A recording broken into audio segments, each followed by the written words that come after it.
Assalamualaikum warahmatullahi wabarakatuh. Alhamdulillah, assalatu wassalamu ala asrafil anbiya wal mursalin wa ala alihi washabihi ajmain.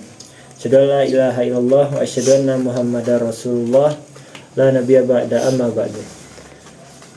Yang saya hormati Ibu dosen pengampu, Ibu Endang, dan teman-teman yang sedang menonton.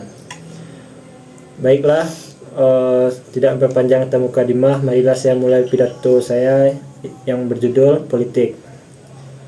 Pada hari yang berbahagia ini, izinkan saya untuk berbicara tentang sesuatu yang penting bagi kita semua, yaitu politik. Politik adalah bagian dari kehidupan kita sebagai warga negara dan tidak bisa dipisahkan dari perjalanan bangsa ini. Politik mempengaruhi kebijakan yang ada, bagaimana negara kita dijalankan, dan bagaimana kesejahteraan kita terjamin. Oleh karena itu, saya merasa sangat penting untuk membahas bagaimana kita sebagai masyarakat harus menyikapi politik yang ada. Teman-teman dan dosen yang sedang menonton, politik bukan hanya soal memilih calon pemimpin dalam pemilu, tetapi juga tentang bagaimana kita berproaktif dalam kehidupan berbangsa dan bernegara. Politik adalah alat yang digunakan untuk mengelola negara, membuat kebijakan yang menyentuh langsung kehidupan masyarakat, dan memperjuangkan hak serta kepentingan rakyat dalam politik. Kita bisa merasakan pengaruhnya setiap hari, hal itu dalam kebijakan ekonomi, pendidikan, kesehatan, maupun hukum yang berlaku. Namun, seringkali kita melihat bahwa politik juga memiliki sisi gelap. Banyak sekali kasus penyalahgunaan kekuasaan, korupsi, dan kebijakan yang tidak berpihak pada rakyat. Ini adalah salah satu tantangan terbesar yang dihadapi oleh politik di negara kita. Tidak jarang kita mendengar keluhan tentang betapa sulitnya menjalani kehidupan di tengah ketidakadilan dan kebijakan yang tidak berpihak pada rakyat kecil. Kita sering mendengar berita tentang pejabat yang terjerat kasus korupsi, padahal mereka seharusnya menjadi pelayan rakyat. Inilah pentingnya kita sebagai rakyat untuk tidak hanya menjadi penonton dalam panggung politik, tetapi juga berperan aktif. Dalam salah satu cara kita berperannya adalah dengan memilih pemimpin yang tepat. Pemilihan umum adalah kesempatan yang besar bagi kita untuk menentukan arah bangsa ke depan, namun untuk itu kita perlu cerdas dalam memilih. Jangan terjebak dalam janji-janji manis yang tidak realistik. Pilihlah pemimpin yang benar-benar mencintai rakyatnya. Dalam hal tersebut, pemimpin tersebut tidak hanya memberikan janji-janji manis. Pilihlah pemimpin yang benar-benar cinta dan bersih dalam menjalankan tugasnya. Selain itu, partisipasi kita tidak boleh berhenti hanya pada saat pemilu saja. Politik adalah proses yang berlangsung setiap hari. Oleh karena itu, kita harus terus mengawasi jalannya pemerintahan.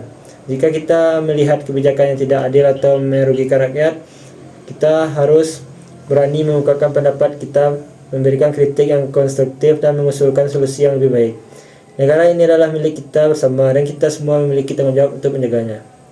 Teman-teman dan dosen yang sedang menonton, dalam politik, seringkali kita mendengar tentang polarisasi yang terjadi. Polarisasi yang mengarah pada perpecahan antar kelompok dalam dunia politik. Seringkali kita mendengar berdasarkan agama, suku, maupun pilihan politik. Padahal kita semua harus ingat bahwa negara ini didirikan dengan semangat kebersamaan.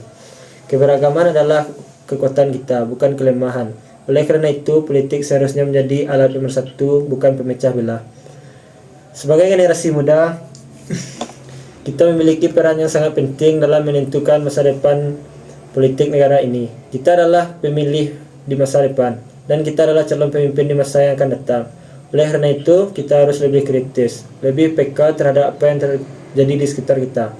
Jangan biarkan politik hanya menjadi ajang perebutan kekuasaan, tetapi jadikanlah politik sebagai sarana untuk memperjuangkan kepentingan rakyat, untuk mewujudkan kesejahteraan, dan untuk menjaga persatuan bangsa. Saya percaya bahwa politik yang baik dimulai dari kita yang memiliki niat baik dan tujuan yang mulia. Kita harus menanamkan dalam diri kita nilai-nilai integritas, kejujuran, dan tanggung jawab. Jika kita semua memiliki prinsip ini, saya yakin kita bisa menciptakan politik yang lebih baik, politik yang bersih, politik yang mengutamakan kepentingan rakyat banyak. Teman-teman dan dosen yang sedang menonton, akhirnya saya ingin mengajak kita semua untuk lebih aktif dalam kehidupan politik kita. Marilah kita menjaga warga negara yang cerdas dan bertanggung jawab. Jangan biarkan politik dikendalikan oleh segelintir orang yang hanya mementingkan kepentingan pribadi. Kita harus terus memperjuangkan keadilan, kesejahteraan, dan kemajuan bangsa ini. Politik yang sehat akan membawa negara kita menjadi lebih maju, lebih adil, dan lebih sejahtera. Sekian pidato yang dapat saya sampaikan. Semoga apa yang saya sampaikan dapat memberikan pencerahan bagi kita semua. Marilah kita bersama-sama menjaga dan membangun politik yang lebih baik demi masa depan kita semua. Assalamualaikum warahmatullahi wabarakatuh.